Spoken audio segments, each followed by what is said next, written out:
শরীয়তপুর নামের এই গ্রামটিতে সবাই সুখে শান্তিতে বসবাস করতেন। এই গ্রামের এক কোণের বাসাতে হরিহর নামের এক কৃষক তার ছেলে রিশান এবং তার মেয়ে রিফাকে নিয়ে অনেক শান্তিতে বসবাস করতেন। হরিহরের এই দুনিয়ায় তার ছেলে রিশান এবং তার মেয়ে রিফা ছাড়া আর কেউ নেই। রিশান এবং রিফা দুইজনে মজা করে খেলে গোটা দিন কাটিয়ে দিতেন। তবে একদিন রিশান এবং রিফা খেলার উদ্দেশ্যে গ্রামের জঙ্গলের রাস্তা দিয়ে হাঁটতে হাঁটতে বেরিয়ে পড়ে এবং তারা হাঁটতেই থাকে। রিশান এবং রিফা হাঁটতে হাঁটতে একসময় একটি গ্রামের পার্কের মতো জায়গায় এসে পৌঁছয়।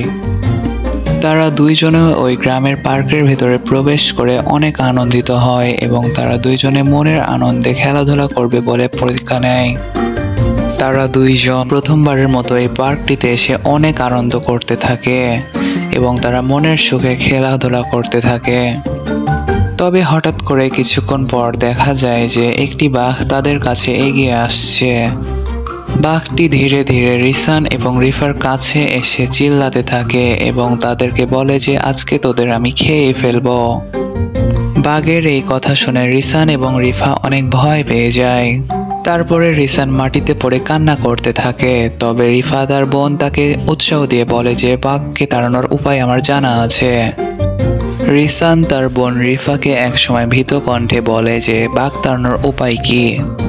রিফা তার ভাইয়ের উত্তরে বলে যে যারা যারা ভিডিওটি দেখছে তারা সকলেই যদি চ্যানেলটি সাবস্ক্রাইব করে ভিডিওটিতে একটি লাইক দেয় তবে বাঘটি ভয়ে দূরে কোথাও পালিয়ে চলে যাবে। তারা দুইজনে অনেক অনুরোধ করে আপনাদেরকে সকলকে ভিডিওটিতে একটি লাইক দিয়ে চ্যানেলটি সাবস্ক্রাইব করার জন্য। আপনাদের চ্যানেলটি সাবস্ক্রাইব করার জন্য এবং একটি ভিডিওতে লাইক দেওয়ার জন্য বাঘটি ভয়ে পালিয়ে দূরে কোথাও চলে যায় এবং তারা দুই ভাই বোন আবার মনের আনন্দে খেলাধুলা করতে থাকে এবং তারা দুইজন আপনাদেরকে অনেক অনেক ধন্যবাদ জানায়।